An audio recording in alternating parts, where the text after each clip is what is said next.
Bismillahirrahmanirrahim. Nawaitu ta'alluma wa ta'lima wa tadhakura wa tadhkira wa naf'a wal intifa'a wal ifadata wal istifadata wal hisalata masuki fi kitabillahi wa sunnati rasulillah sallallahu alaihi wasallam wa du'a ilal huda wa dilalata alal khairi ibtigha'a mardatihi wa qurbihi wa thawabihi wa husnil khatimah ma'al lutfi wal afiyah wa salahil akibah. Bismillahirrahmanirrahim. Alhamdulillahirabbil alamin wa bihi nasta'inu ala umuri dunya waddin. Salatu wassalamu ala Rasulillah sayyidina wa habibina wa syafi'ina wa maulana Muhammadin sallallahu alaihi wa ala alihi wa sahbihi ajma'in. Amma ba'du. Qala musanniful kitab Habibul Imam Al-Habib Abu Abdullah Muhammad bin Yusuf As-Sanusi rahimahullah lahu wa liwalidayhi wa ila sahibu syarha Imam Ad-Dasuki rahimahullah wa ghafara lahu wa liwalidayhi wa nafa'ana bihima fid darain. Allahumma aftah qulubana futuhal arifin wa bihidmatika wansur alaina birahmatika ya arhamar rahimin. Ila anqal apa?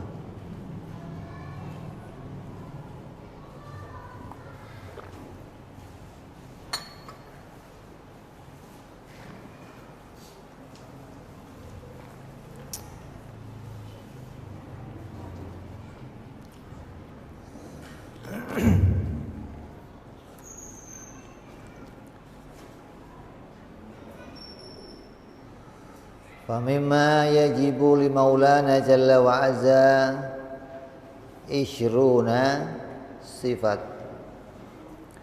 Dan sebagian dari sifat-sifat yang wajib bagi Allah Subhanahu wa taala itu ada 20 sifat.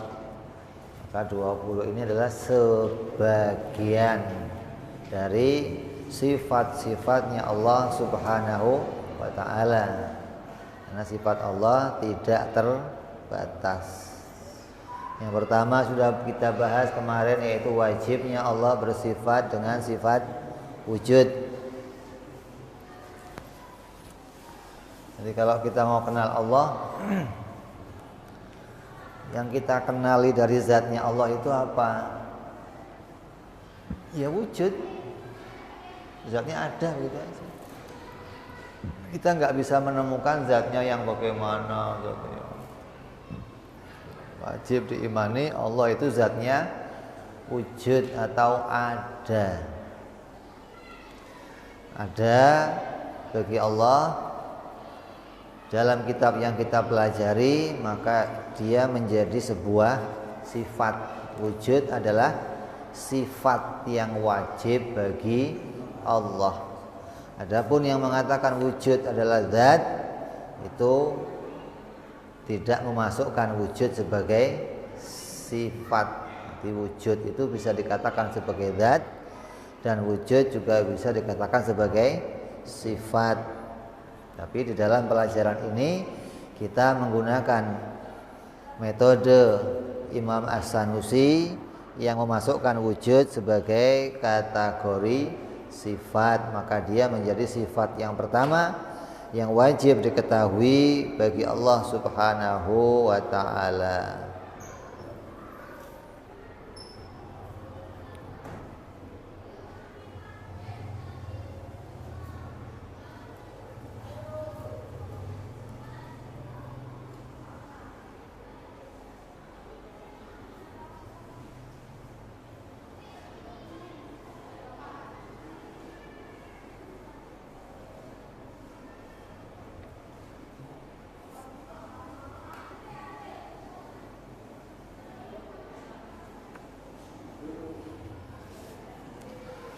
Kemudian yang kedua sifat qidam.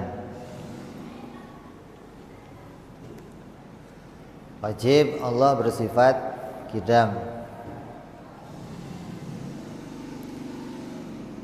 Wa asahu annal qidam sifatan salbiyah. Dan pendapat yang asah, pendapat yang sahih, pendapat yang dikuatkan itu berpendapat bahwa sifat salbiyah, sifat qidam ini menjadi sifat salbiyah. Maksudnya laisa bimakna maujudin fi nafsiha kal ilmi mathalan.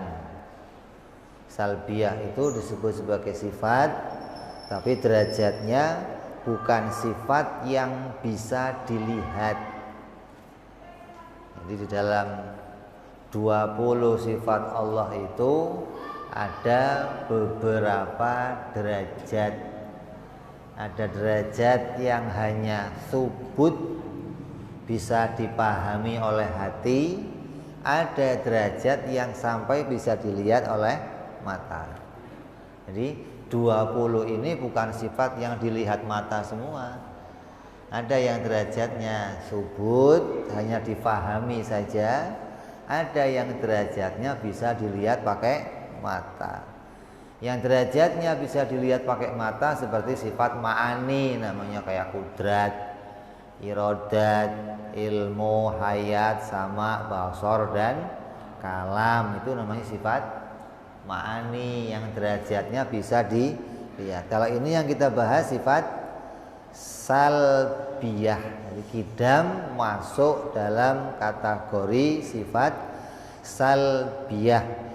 Berarti maknanya, berarti qidam itu masuk kategori sifat yang tidak bisa dilihat, tapi hanya bisa dipahami. Kayak ini, botol ini ada awalnya, ada akhirnya. Itu kelihatan nggak? Mana? Apa warnanya? Awalnya, akhirnya kelihatan nggak? Yang kelihatan apanya? Yang kelihatan sifat ma'aninya. Yang bisa kamu lihat dari botol ini namanya sifat ma'ani. Biru, tingginya, beningnya, ini semua namanya sifat ma'ani. Nah, kalau botol ini ada awalnya, ada akhirnya, kelihatan nggak? Mata nggak bisa melihat, tapi hati bisa memahami. Kalau sesuatu yang tadinya nggak ada terus jadi ada, pasti ada awalnya. Ini yang menemukan awalnya hati atau akal.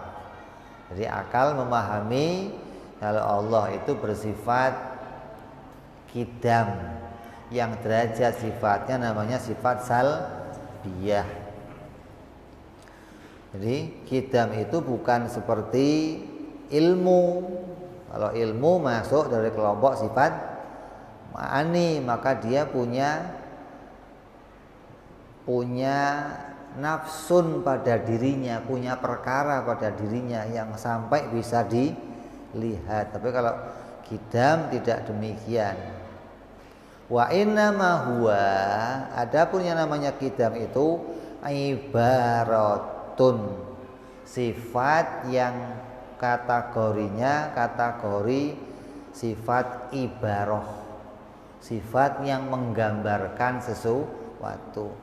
Penggambaran itu ada dua, ada penggambaran yang cocok, ada penggambaran yang tidak cocok. Qidam ini penggambaran yang cocok.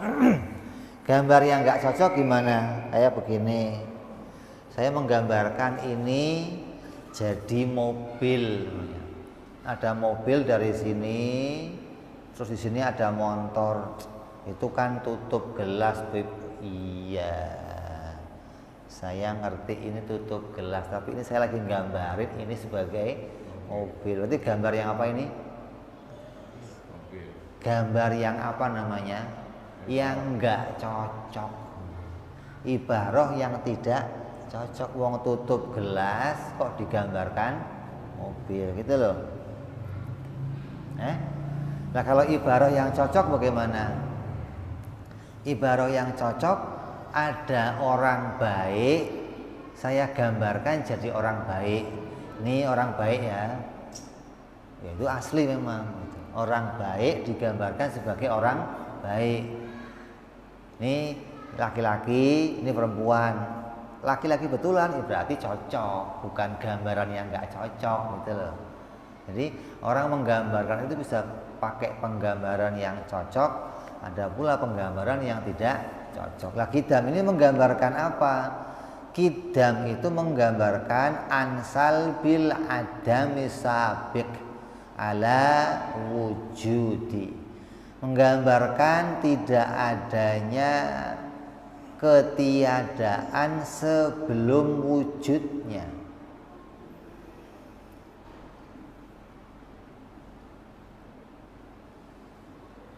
Allah itu wujudnya tidak diawali dengan tiada.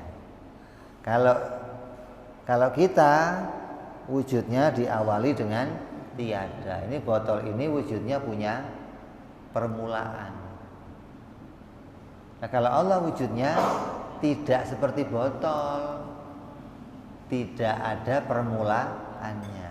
Semua yang diciptakan Allah itu pasti seperti botol. Apa? Tadinya nggak ada, terus jadi ada. Semua yang Allah ciptakan. Ya. Lah kalau Allah wujudnya nggak begitu. Bukan tadinya nggak ada terus jadi ada. Lah, wujud yang seperti itu wujud yang tidak ada permulaannya. Maka digambarkan dengan qidam. Jadi qidam itu untuk menggambarkan wujud yang tidak ada permulaannya. Allah wajib punya sifat qidam. Artinya maknanya wujudnya Allah tidak ada permulaannya. Jadi tidak didahului oleh sesuatu. Wa in syi'ta qulta, maka kalau mau diucapkan secara mudah bisa kita ucapkan begini, wa ibaratun an adamil awaliyati lil wujud. Maka qidam itu merupakan ungkapan dari penggambaran tidak adanya permulaan bagi wujudnya Allah. Wa in syi'ta qulta, boleh bila kamu katakan wa ibaratun an adamil iftitahil wujud. Maka qidam itu adalah merupakan ungkapan dari tidak adanya pembukaan di dalam wujudnya. Jadi permulaan, pembukaan, pendahuluan, ini semua ini nggak ada pada Allah, nggak ada. Nggak ada pembukaan, nggak ada permulaan, nggak ada pendahuluan, nggak ada wujudnya Allah. Tidak dimulai dari tiada. Kalau wujudnya makhluk semua dimulai dari tiada lalu menjadi ada. Jadi ini sifat yang harus diketahui yang menjadi pokok perbedaan. Kalau ditanya wujudnya Allah kamu tahu? Ya, wujudnya Allah yang saya tahu dia wajib qidam. Wajib tidak ada permulaannya. Kalau wujudnya makhluk itu pasti ada permulaannya. Jadi kalau ada orang mengatakan begini, agama itu asalnya orang itu menemukan Tuhan itu gara-gara ada agama. Kalau nggak ada agama, nggak ada yang ngomongin Tuhan. Jadi Tuhan itu muncul karena adanya agama. Dan agama pun belum nggak bisa membuktikan adanya Tuhan. Orang itu disuruh bertuhan, pokoknya yakin saja, nggak usah dipikir-pikir Tuhan itu. Ada yang berpendapat agama itu mengajarkan kita mengimani Tuhan tanpa dalil. Adapun filsafat itu orang yang nggak pernah ketemu Tuhan, kerjanya nyari tanya mulu. Kalau gini gimana Tuhan? Kalau begini bagaimana? Kalau begini bagaimana? Ujungnya nggak mengimani, hanya tanya-tanya doang. Jadi kalau agama modalnya iman, kalau filsafat modalnya nanya. Tapi nggak ada yang pernah membuktikan keberadaan Tuhan. Ini kebodohan namanya. Kalau mengatakan bahwa agama itu disuruh cuman modal yakin kepada keberadaan Tuhan, ini kebodohan, ini kebohongan. Kita mengimani adanya Allah itu qidam, mengimani adanya Allah itu wujud, bukan hanya modal yakin, tapi pakai dalil. Kita punya pembuktian. Pakai apa membuktikannya? Pakai akal. Lah kok saya nggak nemu? Kamu nggak punya akal, gitu. Kalau kamu punya akal, kamu akan menemukan seperti yang saya temukan. Kalau kamu punya lidah, saya coba ini manis, kamu akan coba manis. Lidah kamu normal seperti lidah saya. Kalau akal kamu bisa menemukan Allah, berarti akal kamu normal seperti akal saya. Saya nggak bisa nemu, kamu nggak normal akalnya, maka nggak menemukan Allah. Sekarang filsafat mulai ditinggalkan. Orang menganggap ini mah aliran mengada-ngada, aliran cari-cari namanya. Nggak pernah ketemu ujungnya, nggak pernah ketemu kesimpulannya. Berganti mereka kepada aliran sekarang ini aliran sains atau ilmiah.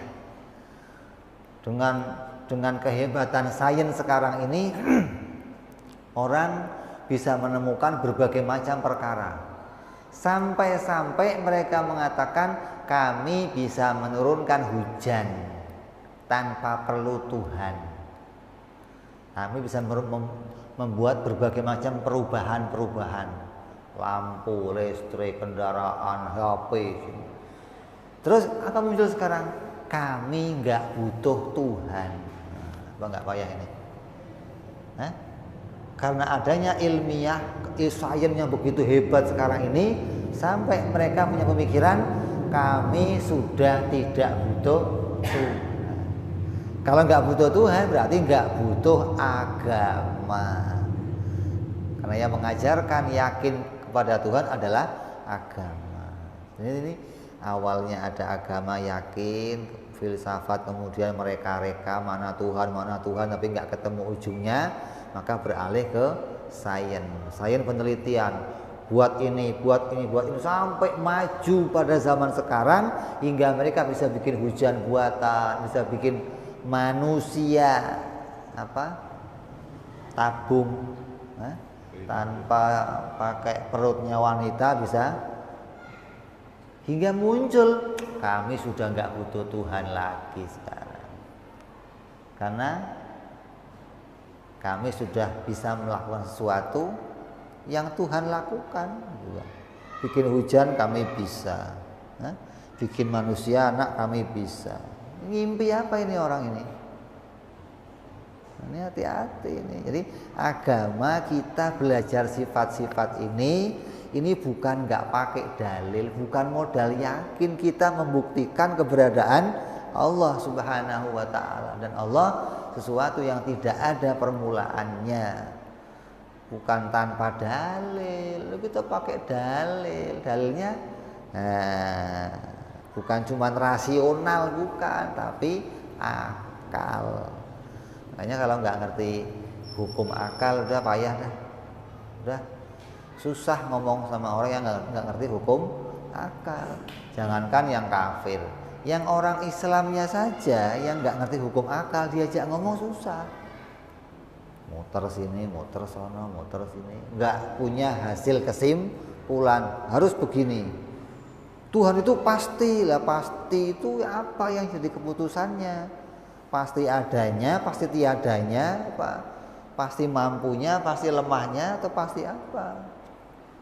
Ini seringkali muncul bahasa-bahasa yang tidak pantas disifatkan kepada Allah. Gara-gara modalnya cuman yakin, terus baca-baca kitab Quran, kitab hadis yang terjemahan, hingga kesimpulannya apa? Hati-hati, jangan, ya kamu itu jangan bikin susah Allah toh. Jangan bikin Allah susah. Emang Allah pernah susah gitu? Kita ini tiap waktu diperhatikan Tuhan. Ya kamu bikin sesuatu yang Tuhan itu seneng gitu loh. Kok seneng nyusahin Tuhan loh, nyusahin Tuhan. Ini bahasa-bahasa yang kacau yang begini ini, yang mensifati Allah dengan sifat-sifat yang nggak layak bagi Allah. Jadi kenal Allah harus jelas, sifat-sifatnya kita kenali, dan kenalnya jangan modal yakin, tapi modal ilmu, pakai dalil. Nah, ingat, akhirnya apa? Kita akan jadi orang yang bisa menyampaikan pengetahuan tentang Tuhan kepada orang lain, yang orang lain itu dasarnya nggak kenal Allah, nggak tahu sifat-sifat Allah, meragukan keberadaan Allah. Kita bisa nyatakan bagaimana bisa ada teknologi tanpa ada Allah Subhanahu wa ta'ala. Boro-boro teknologi. Tuhan itu kan cuma menciptakan, tuh lihat tuh, afala yanduruna ilal ibili kayfa khuliqat wa ilas samai kayfa rufi'at wa ilal jibali wa ilal ardi. Itu yang dibikin Tuhan. Kita sudah bisa canggih sekarang. Jadi dipikir yang dia kerjakan itu bukan ciptaan Allah. Tidak ada pertolongan dari Allah. Ini orang-orang yang Allah butakan.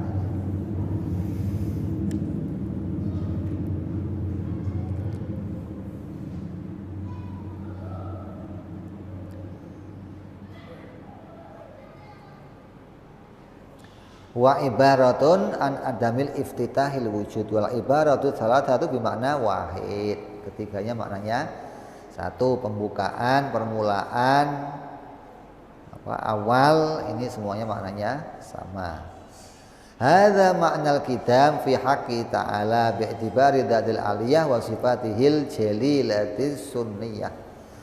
Maka qidam ini adalah sifat yang wajib pada haknya Allah, yang menggambarkan sifat bagi zatnya yang maha luhur dan juga bagi sifat-sifatnya Allah.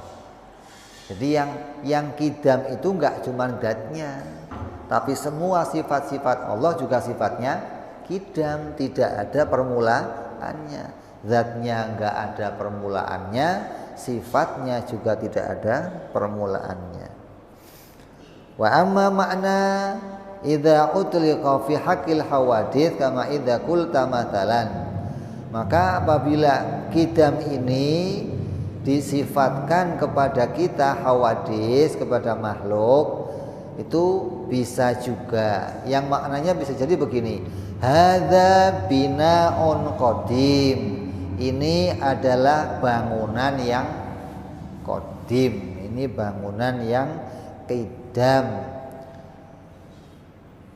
Wa urjunal qadim. Juga ada dalam Al-Qur'an dikatakan wa urjunun qadim. Kalau di Al-Qur'an kal urjunil qadim. Yaitu seperti pelepah pisang atau pelepah korma yang sudah lapuk, sudah tua. Korma itu kalau sudah tua, atau kelapa kalau sudah tua, pelepahnya bagaimana? Melengkung. Kal urjunil qadim. Bulan kalau sudah akhir tanggal 30 itu seperti pelepah kurma yang tua, melengkung, kecil, sedikit gitu loh. Tapi kalau tanggal 15 penuh. Oh, bulan. Ini Quran mengibarahkan tanggal 30 yang bulan itu kecil kelihatannya, itu digambarkan seperti kal urjunil qadim, seperti pelepah pisang yang tua. Jadi tua dikatakan qadim. Tadi apa? Rumah tua dikatakan qadim. Berarti qadim yang ada pada kita itu maknanya apa? Tua, atau maknanya waktu yang lampau. Fahuwa ibaratun antul muddah. Maka qidam kalau disifatkan pada kita itu menggambarkan waktu yang lama. Wa in kana haditsan masbuqan bil adam.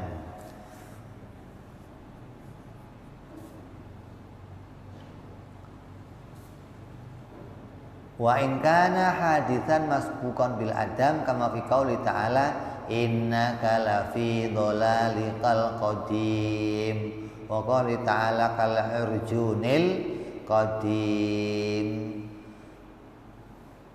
Walaupun itu pada hawadis, yang hawadis itu pernah tiada, maka bisa disifatkan dengan sifat qidam, tapi maknanya adalah waktu lampau. Seperti Quran mengatakan, sungguh niscaya engkau akan sesat seperti kesesatanmu yang dulu, atau seperti tandan kelapa yang tua atau tandan kurma yang tua. Wal qidamu bihadzal makna, maka qidam dengan makna ini, qidam yang jadi sifatnya kita itu kalau dimaknai dengan makna ini alallahi ta'ala muhalun, maka mustahil. Qidam yang seperti dalam Al-Quran kalau disifatkan kepada Allah itu maknanya mustahil, nggak mungkin. Qidam bagi Allah maknanya dulu. Allah itu qadim, artinya Allah sudah dulu dari dulu. Oh, berarti Allah sudah sepuh dong. Sudah tua dong Allah. Kalau sudah tua namanya apa? Sepuh. Kalau sepuh cuma satu-satunya namanya apa? Antik. Itu. Nanti Tuhan barang antik. Sudah tua satu-satunya lagi. Oh, ini antik banget dah nih. Kalau tua tapi umum banyak, itu nggak antik. Tua cuman satu, ini antik banget ini. Jadi kalau Tuhan dimaknai dengan makna ini jadinya barang antik. Hati nih, jangan sampai memaknai qidam dengan makna yang ada pada makhluk. Karena qidam yang ada pada makhluk itu mengibarahkan waktu yang lampau, waktu yang sudah lama. Lianna wujudahu jalla wa azza la yutaqayyadu bi zamanin, karena Allah itu wujudnya enggak terikat oleh zaman, wala makanin, dan juga tidak terikat oleh tempat, li huduzi kulli minhuma, karena keduanya itu sesuatu yang pasti baru. Fala yutaqayyadu bi wahidin minhuma illa ma huwa haditsun mithluha. Maka siapa yang disifati dengan dua sifat ini, maka dia pasti baru seperti yang lainnya. Jadi kalau sampai Allah disifati dengan sifat dulu, waktu atau tempat, maka Allah itu pasti baru. Maka Allah itu pasti sama dengan kita. Jadi jangan sampai kita ngomong saya itu ada sebelum saya, Allah ada duluan. Ya, kita sering ngomong Allah itu ada dulu, baru makhluk. Ini perkataan yang salah. Tidak boleh kita mengatakan Allah itu ada dulu, nggak boleh. Ya duluan Tuhan dong, baru kita. Ya, sering begitu ya. Nah, itu hati-hati nih. Duluan Tuhan, baru kita. Berarti Tuhan itu juga dulu, kita juga dulu. Cuma duluan Tuhan. Tuhan muncul, baru kita muncul. Begitu. Gimana sih? Kalau kamu katakan Tuhan itu duluan, berarti Tuhan muncul dulu, baru kita muncul. Nggak boleh kamu katakan Tuhan duluan, nggak boleh. Kalau mau kamu jadikan duluan, mestinya Bapak duluan, baru saya muncul. Nah, boleh begitu. Karena Bapak kamu memang duluan, masa belakangan? Hah? Masa Bapak belakangan?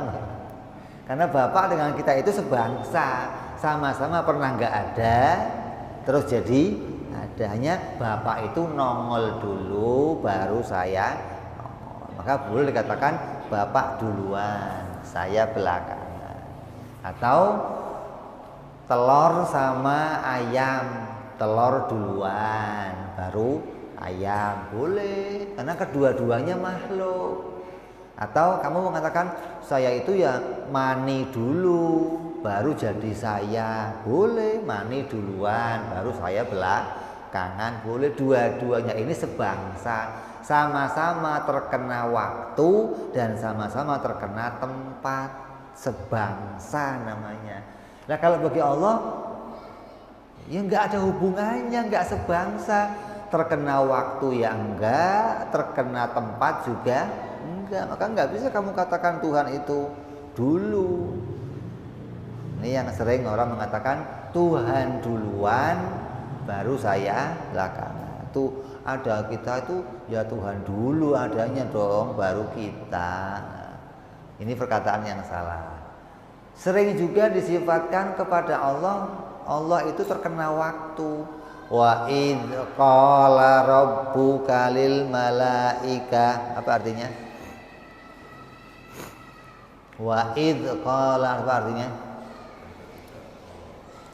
Dan ketika dan waktu Allah berbicara dengan malaikat. Waktu Allah bicara. Itu waktunya pagi apa sore apa siang apa malam?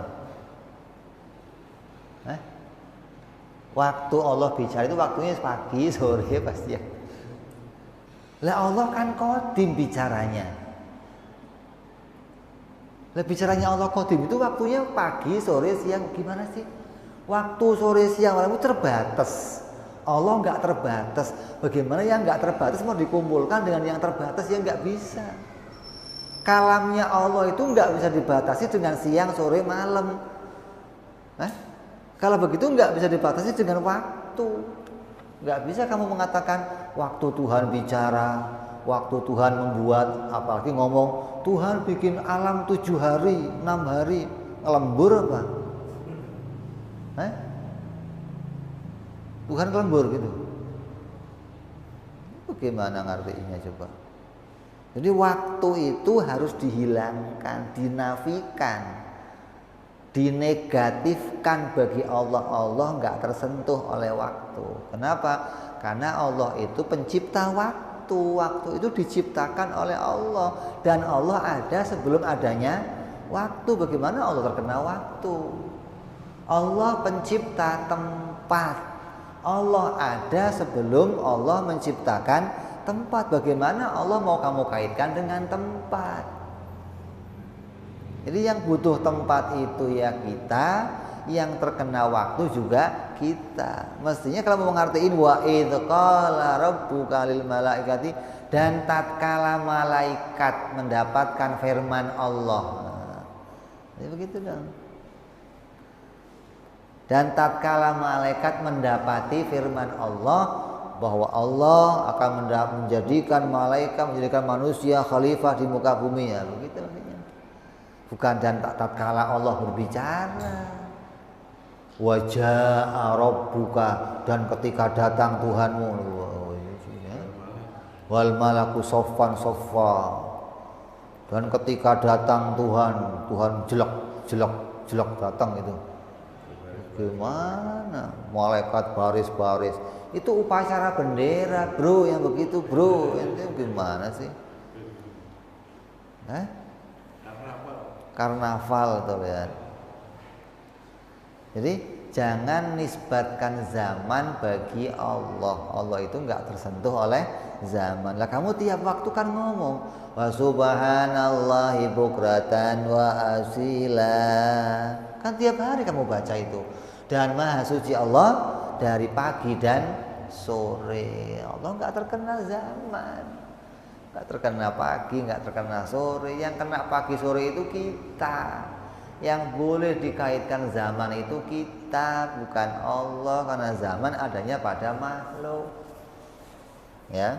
Jadi ini seringkali kita mendengar kalimat-kalimat ini, maka kalau yang ngomong Pak Kiai ya udah biarin, kamu jangan negor Pak Kiai, salah ngomong itu Pak Kiai.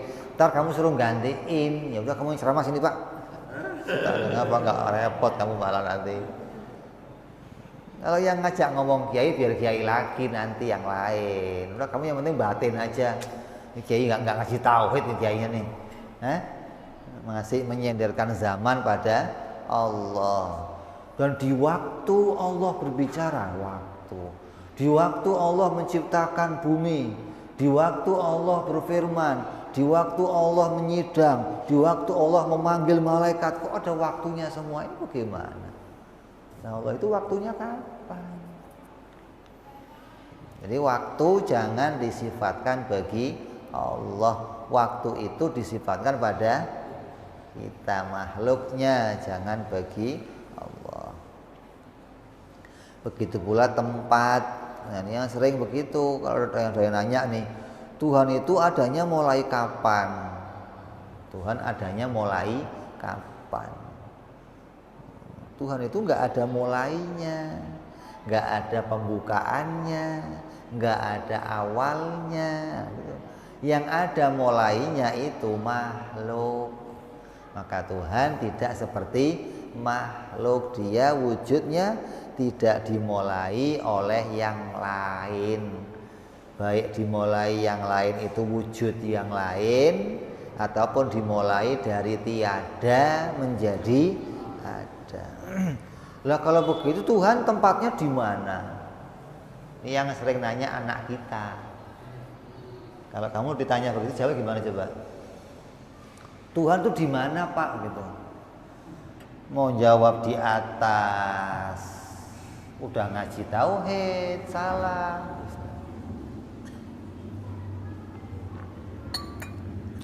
Mau jawab di mana-mana lebih salah. Tuhan kok di mana-mana? Emangnya sampah. Yang di mana-mana itu apa?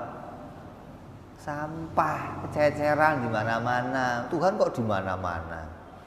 Berarti di satu tempat itu salah juga. Di banyak tempat salah, di satu tempat salah. Kenapa? Tuhan nggak butuh tempat. Jika anak kita tanya, Tuhan di mana Pak? Tuhan itu ada nak sebelum tempat itu diciptakan. Tempat itu diciptakan untuk kita, makhluknya Allah. Allah tidak membutuhkan tempat. Gitu dong. Jadi kita harus bisa mengimani Allah itu nak berbeda dengan makhluk. Yang butuh tempat itu makhluk. Tuhan Allah yang kita sembah tidak butuh tempat. Nah begitu. Jangan udah nggak usah nanya-nanya, yakin aja. Kan berat. Itu gara-gara nggak bisa jawab doang maksudnya. Nggak bisa nemu jawaban, dipaksa suruh iman. Ngomong yakin aja alhamdulillah. Kayak nanya-nanya segala. Kadang kitanya nggak bisa jawab maksudnya. Lah yang rata-rata jawabnya di atas.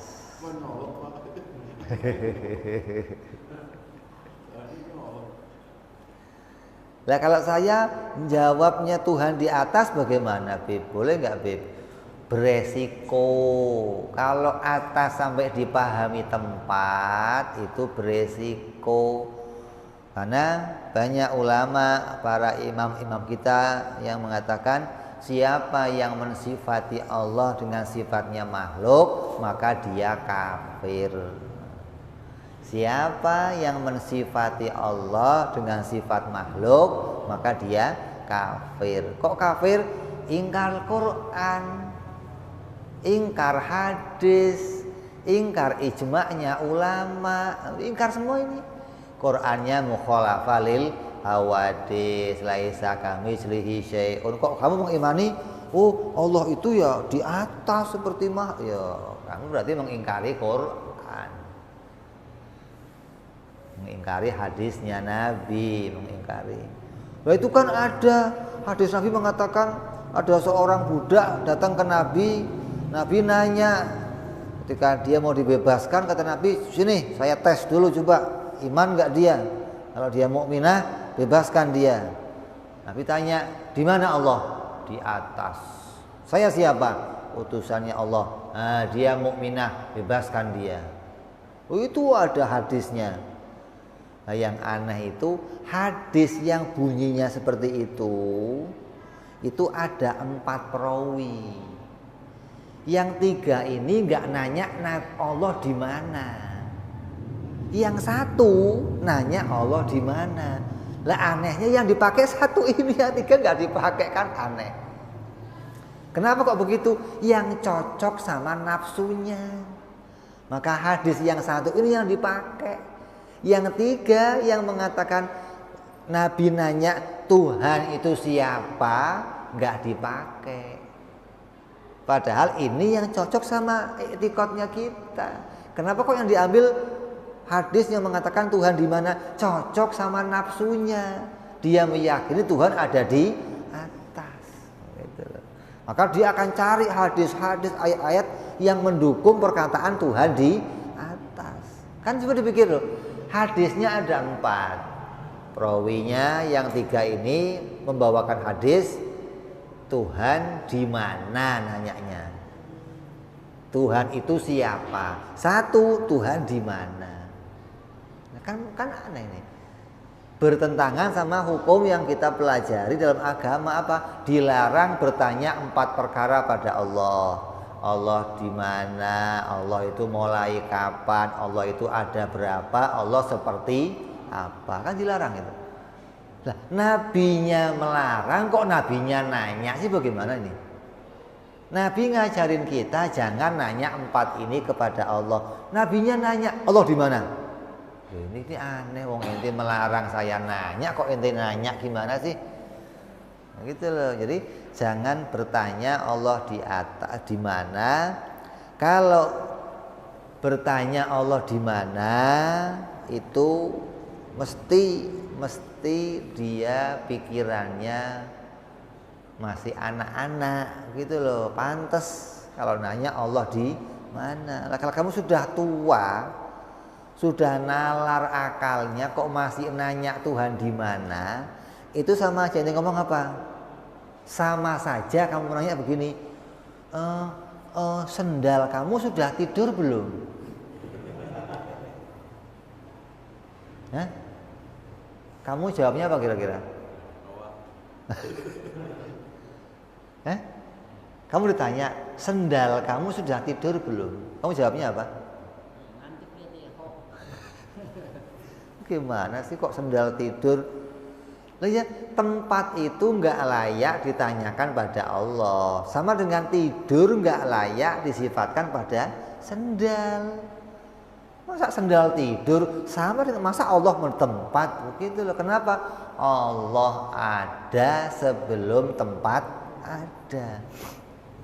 Hingga Allah tidak layak ditanya di mana tempatnya. Karena Allah tidak membutuhkan tempat. Ini i'tiqad penting, ini banyak orang keliru dalam hal ini. Wa hal yajuzu ayatalafadha bilafdil qadim fi haqqihi ta'ala. Apakah boleh melafatkan kata qadim bagi Allah Subhanahu wa taala? Ini ditanya. Fayuqalu, maka dijawab Huwa jalla wa azza qadimun. Allah Subhanahu wa taala adalah zat yang mempunyai sifat qidam. Li'anna ma'nahu wajibun lahu ta'ala azza lahu azza wa jalla wa azza aqlan wa naqlan au la talaffadhu bidzalika. Karena maknanya qidam yang demikian bagi Allah itu hukumnya wajib. Baik itu wajibnya ditemukan oleh akal ataupun oleh nakal atau oleh syariat. Atau apa kita nggak boleh ngomong Allah itu qidam? Kalau apakah boleh pertanyaannya mengatakan Allah itu qidam? Kalau qidam yang maknanya seperti tadi yang kita bicarakan, ya itu memang wajib bagi Allah begitu. Lah, lafadznya jangan qidam, ya sudah kamu yang pilihlah.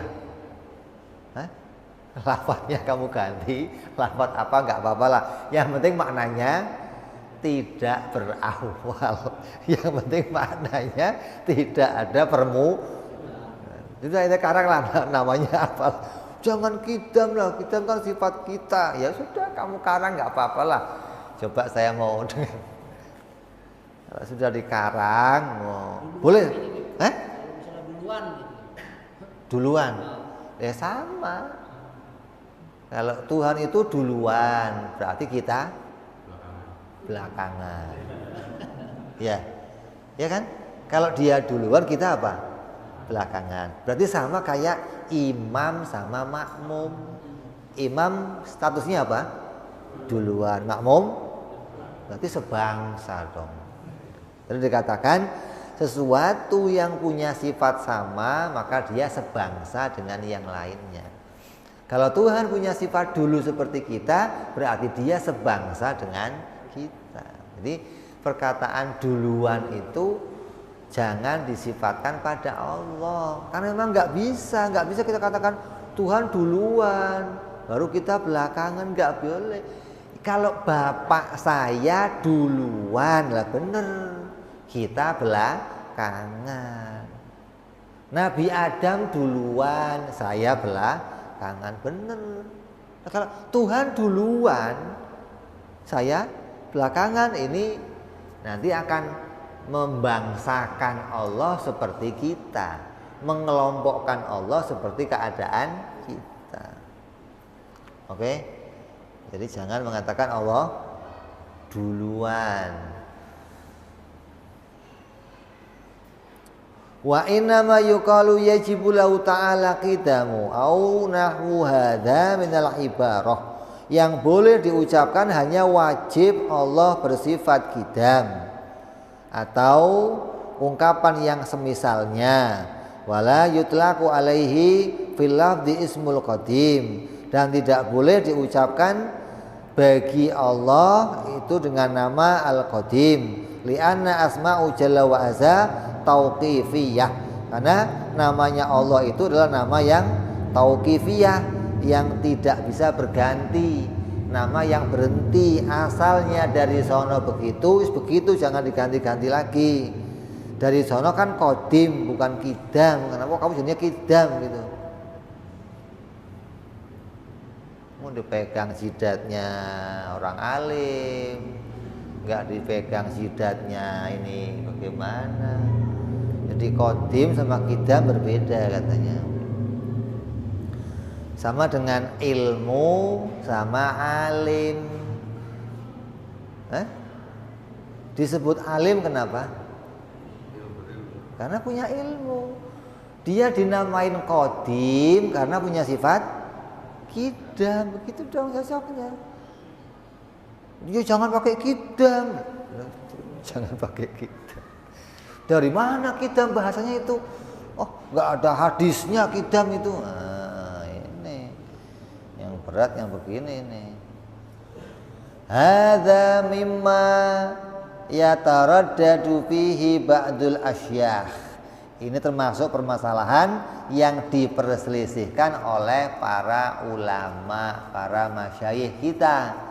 Lakin qala al-Iraqi berkata dalam syarah usul, di dalam kitab syarah usul, Syekh Iraqi berkata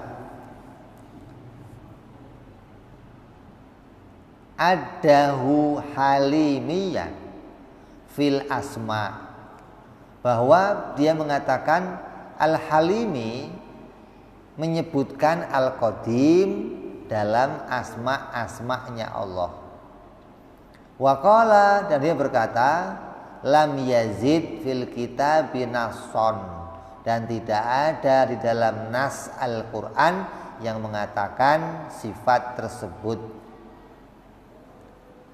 Waqal Iraqi, maka wa inna ma warada fi sunnah, hanya ada di dalam hadis.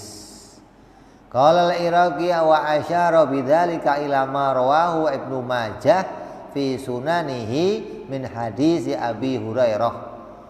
Maka Imam Al-Iraqi mengatakan dengan ungkapan itu Al-Halimi memberikan isyarah pada hadis riwayat Ibnu Majah di dalam sunannya dari hadis Abu Hurairah, wa fihi Abdul Qadim minatis'ati wa tis'in, maka di dalamnya terdapat penyebutan nama Qadim dari 99 sifat asma-asma'nya Allah Subhanahu wa ta'ala. Ini permasalahan yang muncul karena mensifati Allah dengan qadim, jud, qidam. Kata dia jangan pakai qidam, pakainya qadim saja. Itu qadim dari mana? Ya dari Asmaul Husna. Lah kenapa kok nggak pakai qadim saja? Kok pakainya qidam? Qidam dari mana? Dari hadis, gitu loh. Kalau Asmaul Husna itu kita pahami maunya dari Al-Quran. Tapi mensifati Allah itu ada yang dari nas hadis, ada yang dari nas Al-Quran. Maka tidak semuanya harus langsung diambil dari Al-Quran. Maka para ulama di sini menjelaskan bahwa para ulama menemukan hadis yang diriwayatkan oleh Imam Abu Hurairah yang menyatakan bahwa ada persifatan itu bagi Allah Subhanahu wa ta'ala. Jangan sampai kita gara-gara urusan tidak menemukan hadisnya kemudian menolak sifat qidam bagi Allah. Jadi intinya bukan nama qadim atau qidamnya. Intinya apa?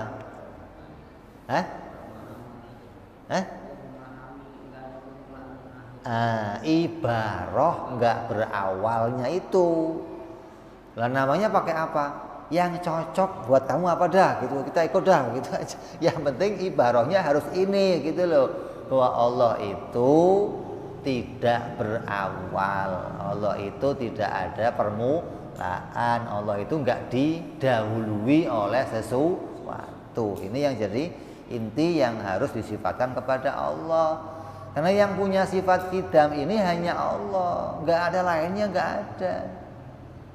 Nah, yang mensifati qidam bagi makhluk siapa? Ya orang filsafat. Orang filsafat itu mereka ada kelompok-kelompok yang berpikir tentang Tuhan hingga sampai akhirnya menyimpulkan Tuhan nggak ada. Kalau menyimpulkan Tuhan nggak ada berarti alam terjadi dengan sendirinya. Terus ditanya kapan alam itu mulai? Sejak dulu. Wah, permulaannya udah lama banget dah. Tetap ada permulaannya. Mau dulu kapan saja nggak bisa kamu katakan alam ini qadim, nggak bisa. Alam ini nggak ada permulaannya, nggak bisa. Mau waktunya miliaran triliunan tahun yang lalu tetap ada permulaannya.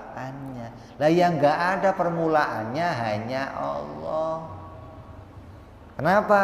Kalau Allah ada permulaannya juga, berarti Allah sebangsa dengan makhluk.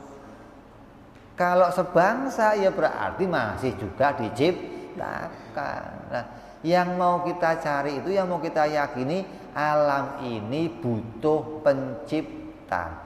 Sesuatu yang tadinya nggak ada kemudian jadi ada, itu butuh pencipta. Tidak mungkin ada dengan sendirinya.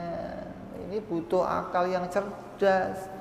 Jadi qadim, qidam ini sifat yang wajib. Apa artinya wajib?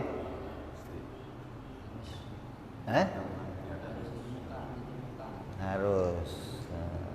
Jadi sifat qidam ini harus ada pada Allah.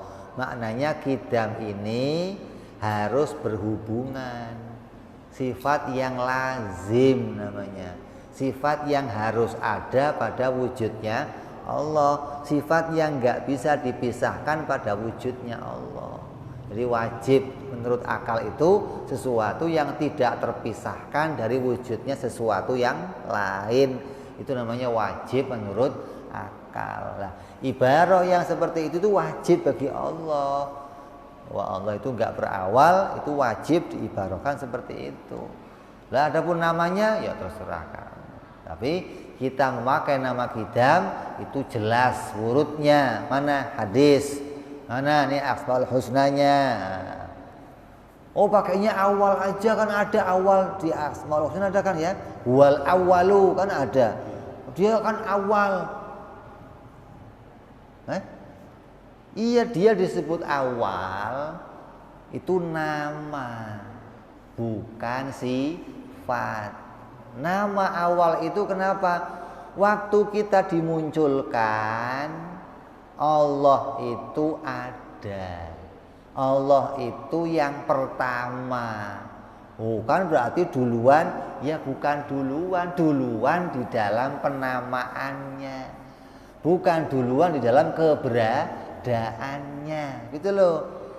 Disebut dulu dari penamaan. Awal. Kenapa kok disebut awal?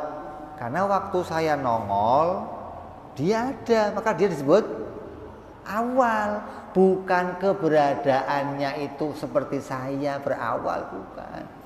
Jadi banyak orang terkecoh antara nama dan sifat. Gak bisa memahami bagaimana mensifati Allah dan bagaimana menyebut itu namanya Allah. Gitu loh. Kayak begini, Allah disebut yang mematikan. Namanya Al-Muhyi, namanya Al-Mumit. Itu kaitan sama apa? Sama pekerjaannya. Ada yang dihidupkan, ada yang dimatikan. Itu nama, begitu loh. Allah dinamai Muhyi, dinamai Mukmin, dinamai Mumit, Al-Mukmin, Al-Muhaimin. Ini nama-nama yang berkaitan sama perbuatan. Ada yang diperbuat, dihidupkannya sesuatu, dimatikannya sesuatu, dia disebut yang maha menghidupkan dan maha mematikan. Allah juga disebut Al-Awalu. Berarti nama Al-Awalu juga berkaitan sama kita. Bukan sifat, bukan. Kalau sifat nggak berkaitan sama yang lain, tapi berkaitan sama dirinya sendiri. Jadi wajib kita kembali bahwa sifat qidam adalah sifat yang tetap pada zatnya Allah, yang maknanya meniadakan adanya permulaan bagi Allah subhanahu wa ta'ala. Hingga jangan sampai kita menganggap karena tidak mengerti dalilnya, karena tidak mengerti hadisnya, kemudian meragukan dari mana datangnya sifat ini, dari mana permulaannya sifat ini. Ulama itu setiap mereka itu merumuskan satu tatanan, maka mereka sudah mengetahui mana saja hadis yang mendukung tentang itu. Ditanya, kamu sudah cari hadisnya? Sudah, saya nggak ketemu, saya cari hadisnya. Ditanya, berapa hadis yang kamu hafal? Gitu kan. Para imam terdahulu kita hafalnya 1.000.000 hadis, 2 juta hadis, hafalan hadisnya segitu. Kalau dia yang nyari pantes, sudah saya cari nggak ketemu, oh pantes. Kalau kamu yang ngomong, udah saya cari nggak ketemu, kamu nyari di mana mas? Begitu. Berapa hadis yang kamu hafal mas? Begitu. Ya, jadi kita jelas apabila ada yang menolak sifat ini dengan mengatakan nggak ada hadisnya, maka apa yang mau kita ibarahkan pada Allah, gitu loh. Kalau lafadz ini ditolak, terus mau pakai ibarah apa untuk mengatakan Allah itu tidak berawal? Jadi kita tetap menggunakan lafadz ini, itu didukung oleh akal kita yang menisbatkan, yang mau mengibarahkan Allah tidak ada permulaannya, dan didukung oleh hadis yang ditemukan di dalam hadisnya Abu Hurairah radhiyallahu anhu yang di dalam kumpulan Sunan Ibnu Majah. Ini jelas yang mau kita pegang, dan jangan sampai kita tinggalkan keyakinan ini. Insyaallah kita sambung lagi yang akan datang bicara sifat baqa bagi Allah. Wallahu a'lam bishawab, wa ila hadratin nabi. Al-Fatihah. A'udzu billahi minasyaitonir rajim. Bismillahirrahmanirrahim. Alhamdulillahirabbil alamin arrahmanir rahim maliki yaumiddin. Iyyaka na'budu wa iyyaka nasta'in ihdinas siratal mustaqim siratal ladzina an'amta 'alaihim ghairil maghdubi 'alaihim waladdallin amin. Ya Rabbana i'tarafna bi annana iqtarafna wa annana asrafna 'ala ladha ashrafna fatub alaina tauba taghsil kulli hauba wastur lana aurati wa amini rawati wa ghfir li walidina rabbi wa mauludina wal ali wal ihwani wa sairil hilani wa kulli di mahabbah au jiratin au suhbah والمسلمين أجمع آمين ربي اسمع فضلا وجودا منا لا باكتساب منا بالمصطفى رسولي نضى بكل سولي صلى وسلم ربي عليه عند الحبي وآله وصحبه عداد طمس صحبي والحمد للإله في البدء والتناهي سبحان ربك رب العزة عما يصفون سلام على المرسلين الحمد لله رب العالمين.